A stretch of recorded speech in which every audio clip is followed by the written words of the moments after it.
il malcontento per le cose che non vanno in questa città e lei è l'assessore giustamente alle politiche giovanili, quindi è più vicina ai nostri bisogni. Che possiamo fare per migliorare la situazione? Mi piace questa idea, anche la nostra rabbia e inquietudine che c'è. Non ci dobbiamo prendere in giro, non dobbiamo essere ipocriti. I ragazzi napoletani sono spesso pieni di rabbia e di inquietudine, non diventano un motivo per schiacciarci a terra o per tenere la testa bassa, ma diventano un motivo per alzarla la testa.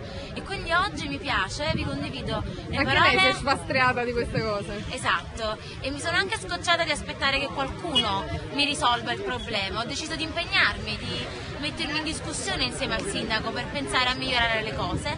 E oggi il presidente Mattarella ha detto una cosa molto bella. Ha detto che la camorra e le mafie si sconfiggono e che noi giovani napoletani saremo la testa di questa battaglia. Quindi accendiamo la nostra testa e se siamo sfasteriati rimbocchiamoci le mani e sporchiamole le mani. Ok, grazie.